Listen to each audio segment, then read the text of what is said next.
There was thunder in the air on the night I went to the deserted mansion atop Tempest Mountain to find the lurking fear. I was not alone, for foolhardiness was not then mixed with that love of the grotesque and the terrible, which has made my career a series of quests for strange horrors, in literature and in life. With me were two faithful and muscular men, for whom I had sent when the time came, men long associated with me in my ghastly explorations because of their peculiar fitness. We had started quietly from the village because of the reporters who still lingered about after the eldritch panic of a month before, the nightmare creeping death. Later I thought they might aid me, but I did not want them then. Would to God I had let them share the search, that I might not have had to bear the secret alone so long.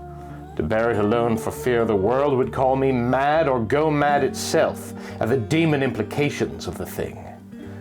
Now that I am telling it anyway, lest the brooding make me a maniac, I wish I'd never concealed it.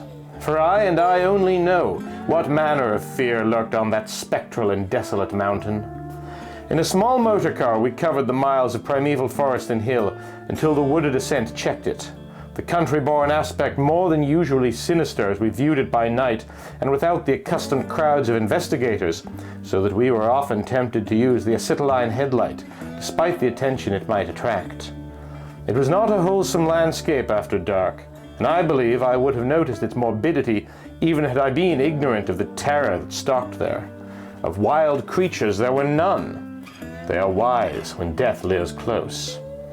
The ancient lightning-scarred trees seemed unnaturally large and twisted, and the other vegetation unnaturally thick and feverish, while curious mounds and hummocks in the weedy, fulgurite-pitted earth reminded me of snakes, and dead men's skulls swelled to gigantic proportions.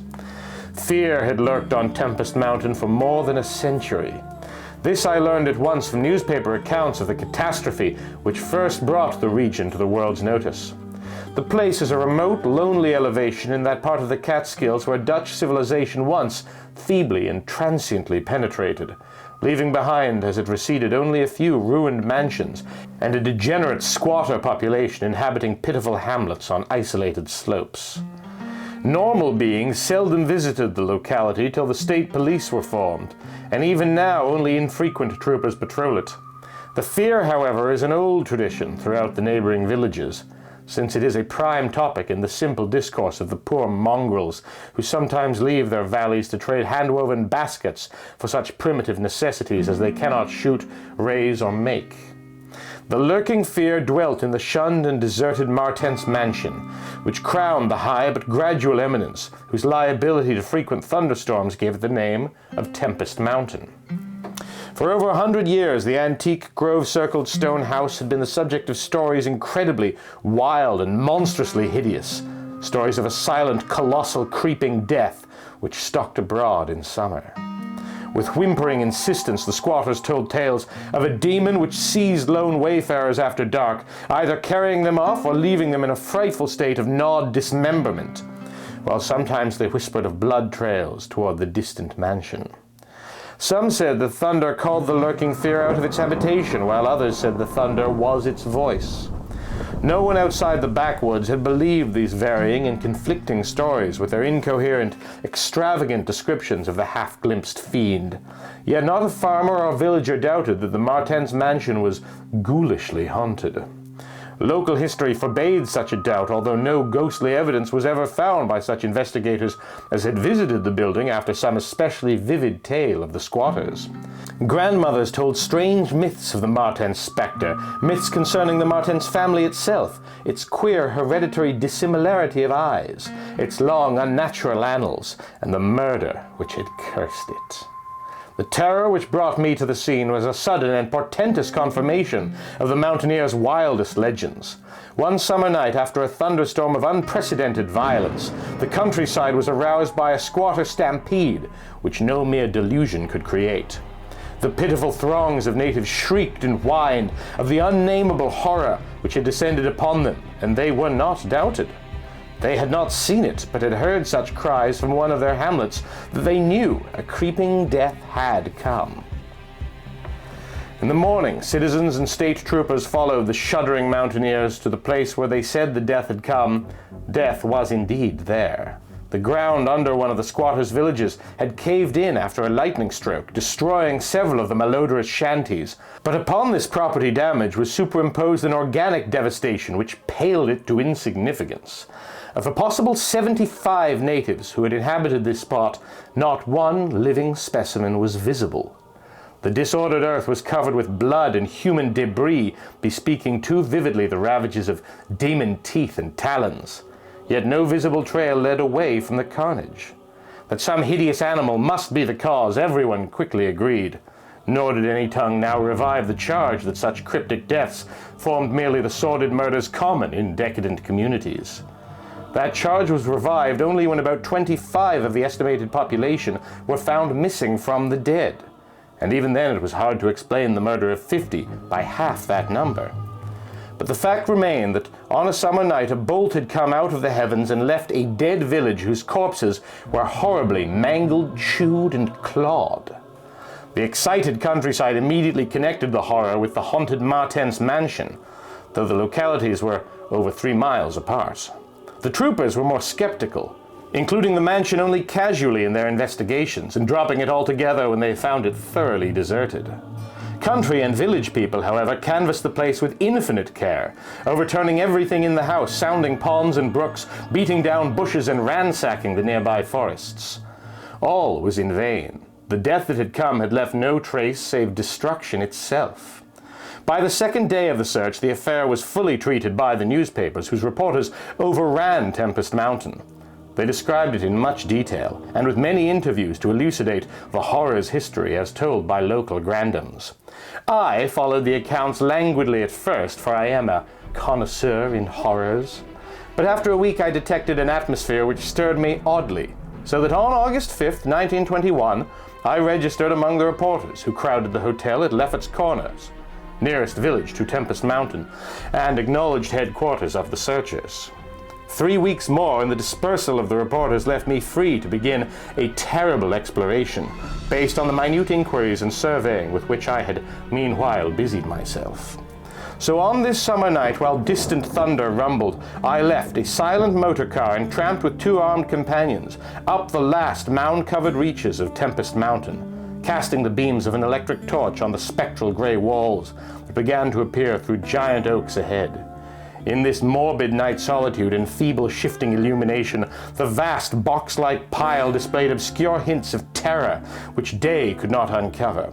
Yet I did not hesitate, since I had come with fierce resolution to test an idea. I believed that the thunder called the death demon out of some fearsome secret place, and be that demon solid entity or vaporous pestilence, I meant to see it.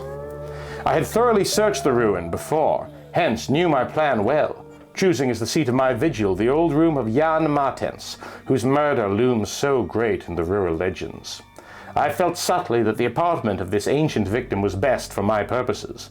The chamber, measuring about 20 feet square, contained, like the other rooms, some rubbish which had once been furniture. It lay on the 2nd story on the southeast corner of the house, and had an immense east window and narrow south windows, both devoid of panes or shutters. Opposite the large window was an enormous Dutch fireplace with scriptural tiles representing the prodigal son, and opposite the narrow window was a spacious bed built into the wall. As the tree-muffled thunder grew louder, I arranged my plan's details. First, I fastened side by side to the ledge of the large window 3 rope ladders which I had brought with me. I knew they reached a suitable spot on the grass outside, for I had tested them. Then the 3 of us dragged from another room a wide 4-poster bedstead, crowding it laterally against the window. Having strewn it with fir boughs, all now rested on it with drawn automatics, 2 relaxing while the 3rd watched. From whatever direction the demon might come, our potential escape was provided. If it came from within the house, we had the window ladders; if from outside, the door and the stairs. We did not think, judging from precedent, that it would pursue us far, even at worst.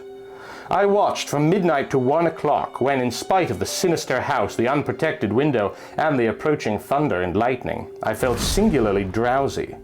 I was between my 2 companions, George Bennett being toward the window, and William Toby toward the fireplace, Bennett was asleep, having apparently felt the same anomalous drowsiness which affected me, so I designated Toby for the next watch, although even he was nodding. It is curious how intently I had been watching that fireplace. The increasing thunder must have affected my dreams, for in the brief time I slept, there came to me apocalyptic visions. Once I partly awaked, probably because the sleeper toward the window had restlessly flung an arm across my chest. I was not sufficiently awake to see whether Toby was attending to his duties as sentinel, but felt a distinct anxiety on that score. Never before had the presence of evil so poignantly oppressed me. Later I must have dropped asleep again, for it was out of a phantasmal chaos that my mind leapt when the night grew hideous with shrieks beyond anything in my former experience or imagination. In that shrieking, the inmost soul of human fear and agony clawed hopelessly and insanely at the ebony gates of oblivion. I awoke to red madness and the mockery of diabolism, as farther and farther down inconceivable vistas that phobic and crystalline anguish retreated and reverberated. There was no light, but I knew from the empty space at my right that Toby was gone. God alone knew whither. Across my chest still lay the heavy arm of the sleeper at my left. Then came the devastating stroke of lightning, which shook the whole mountain, lit the darkest crypts of the hoary grove, and splintered the patriarch of the twisted trees. In the demon flash of a monstrous fireball, the sleeper started up suddenly, while the glare from beyond the window threw his shadow vividly upon the chimney above the fireplace, from which my eyes had never strayed. That I am still alive and sane is a marvel I cannot fathom. I cannot fathom it, for the shadow on that chimney was not that of George Bennett or of any other human creature, but a blasphemous abnormality from hell's nethermost craters, a nameless, shapeless abomination which no mind could fully grasp and no pen even partly describe. In another second I was alone in the accursed mansion, shivering and gibbering. George Bennett and William Toby had left no trace, not even of a struggle. They were never heard of again. Tune back in next week to find out what happens next in this terrifying and exciting story.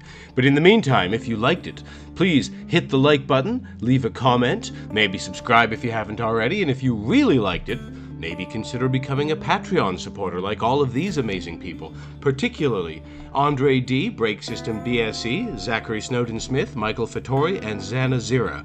Or if a monthly commitment is too much, maybe just throw me a few dollars on coffee or something like that. Either way, thank you for watching, and thank you for being you.